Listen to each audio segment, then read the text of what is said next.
heard the gunshots. All Australians tonight share the horror of the Port Arthur massacre. 35 people are dead, 18 are injured. On the island of Tasmania, the worst massacre in Australian history is finally over. It's a scene of horror and carnage in the Tasmanian town of Port Arthur tonight. Stories of watching innocent people gunned down as they ran for their lives. Less than 36 hours after the gunman went on an indiscriminate rampage, the death toll stands at 35. The lone gunman, armed with a high-powered semi-automatic rifle,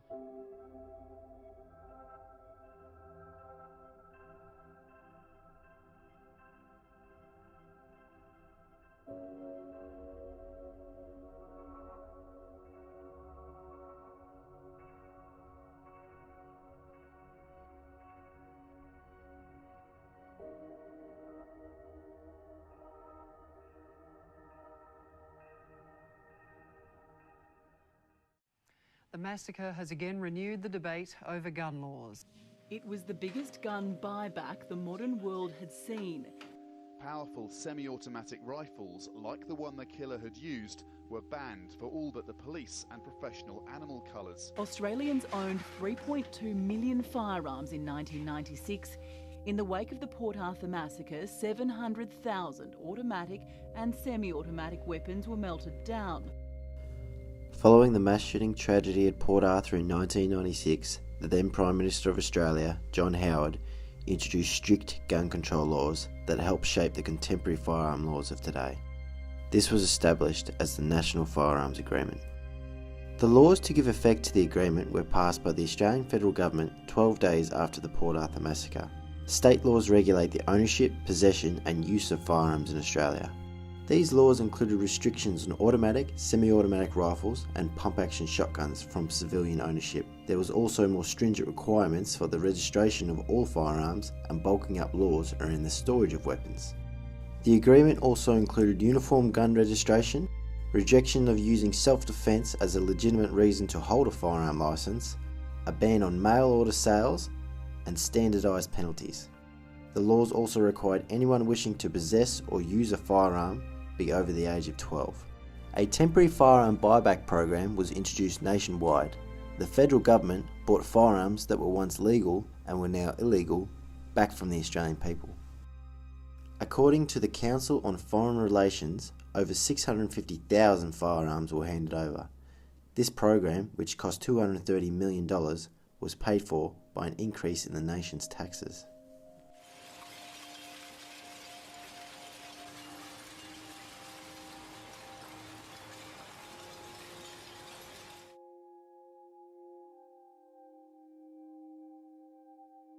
The introduction of these laws helped change the landscape of gun culture in Australia, but how effective have they been in preventing gun violence and another mass shooting event from occurring?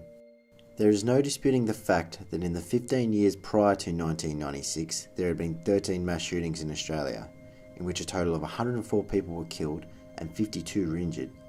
There have been none since. It is also indisputable that the gun buybacks in 1996 and 2003 and related firearm restrictions were followed by a decrease in overall gun deaths, including firearm-related homicides and suicides. In the 2 decades following the law changes, the annual rate of gun deaths in Australia fell from 2.9 per 100,000 people in 1996 to just 0.8 per 100,000 in 2015. A 2016 analysis also found that rates of firearm-related homicides declined rapidly between 1997 and 2003 during both major buyback schemes. Another key factor that helps to highlight the effectiveness the laws and buyback scheme had is to discuss the decrease in suicide rates. Total suicides in Australia, including those involving firearms, increased by a mean 1% per year before 1996 and then decreased by a mean 1.5% after the gun laws were introduced. According to the data, there has been as much as a 65% decrease in firearm-related suicides between 1995 and 2006 in Australia. Something that really stands out when consulting the data is not only was there a significant drop in gun-related suicides from 1996 to 2016, but there was also a substantial decrease in all suicides during the same period. Experts conclude that this could be explained by the switch towards the use of less fatal methods of suicide as guns are limited in their circulation and improved trauma care in hospitals. 9 out of 10 suicide attempts with a firearm result in death, a far higher share than attempts by other methods. Some Australians found other ways to take their lives, but for many, that acute moment of sadness and resolve passed in the absence of a gun. I think as a nation we can absolutely be proud of the changes that the Howard government made in 1996, horrifically as a result of what happened at Port Arthur. That was a really bold move for any national government to make.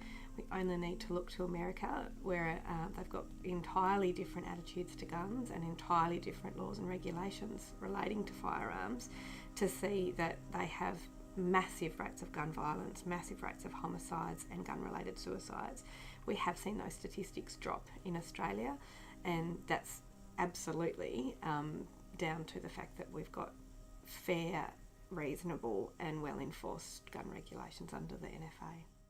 A new study released showed that the odds of a 22-year absence of mass shootings in Australia being due to chance are 1 in 200,000. Scholars at the University of Sydney and the Macquarie University reached this figure by using mathematical techniques to test the null hypothesis that the rate of mass shootings in Australia before and after the 1996 law reforms remained unchanged. A 2016 review of 113 studies in 10 countries published in the Epidemiologic Reviews found that new legal restrictions on owning and purchasing guns tended to be followed by a drop in gun violence, a strong indicator that restricting access to firearms can save lives. Then, on the eve of the 2018 election, the Tasmanian state government changed everything. The Liberals announced that they were proposing changes to the current laws. Consider relaxing elements of those national gun laws. The Premier said that they were seeking to find an appropriate balance, one which supports our families that work in the rural sector, but which is not inconsistent with national gun laws.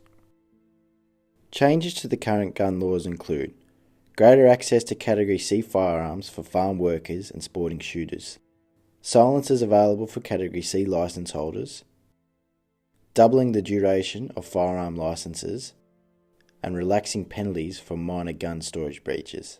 This is one of 200 policies that were either kept secret before the election campaign, or in the case of the gun policy that the Liberal government released, it was basically on the 11th hour of the election campaign.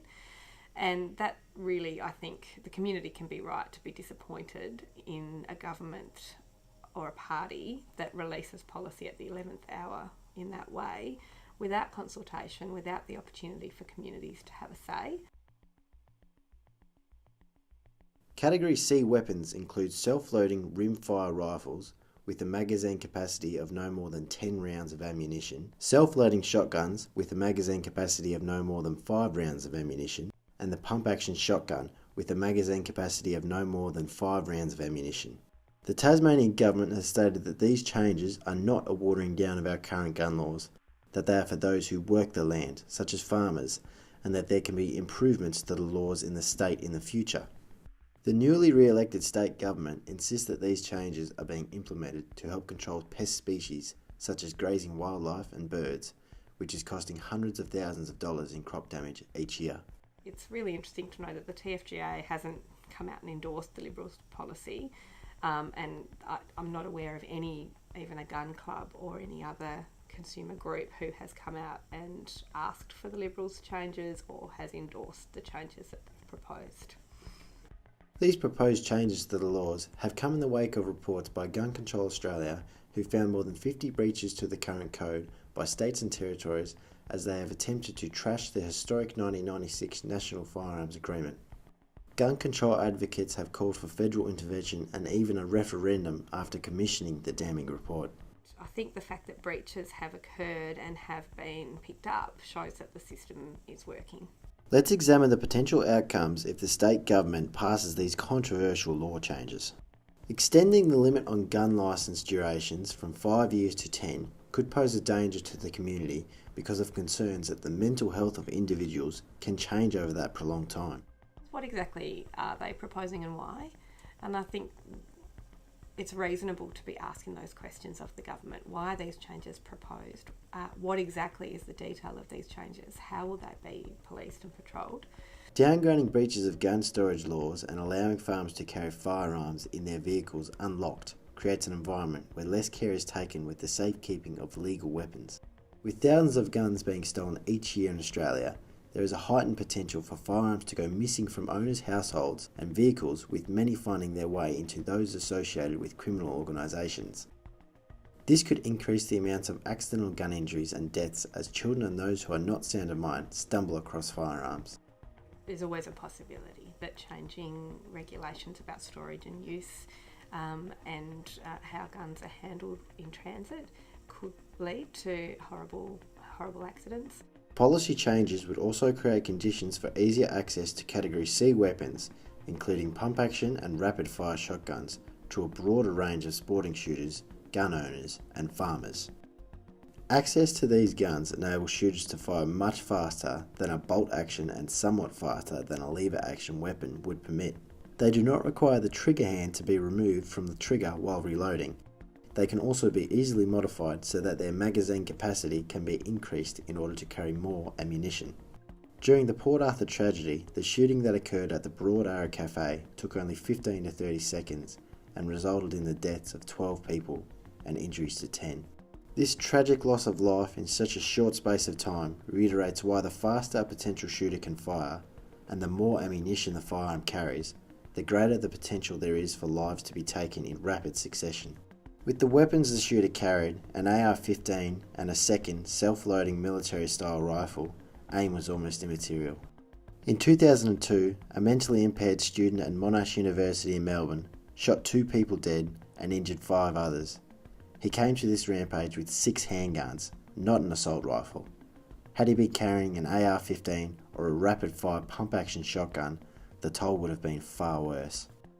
Watering down gun laws can also start a trend that could result in the complete overhaul of Australia's firearm policies. There are indeed farmers that argue for easier access to Category C firearms and semi-automatic weapons.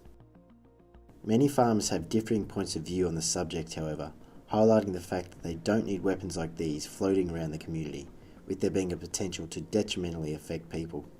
Most of the time farmers know what they're doing, and as far as I know, farmers aren't asking for these changes. Experts and farmers alike argue that there are many different ways to control pests, and shooting is one of them, but they say there are adequate weapons available now.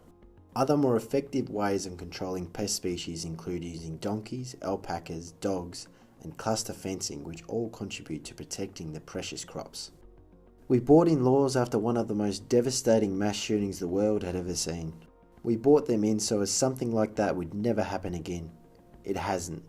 Why then would we tempt fate and change the very laws that have apparently kept us safe? I think the current regulations are not too strict. Labor is absolutely committed to recognising that the vast majority of gun owners do the right thing, and we're committed to consulting with the groups that are affected by the firearm regulations. All a political figure can do is his best to make the laws as tough as possible and to make the country as safe as possible.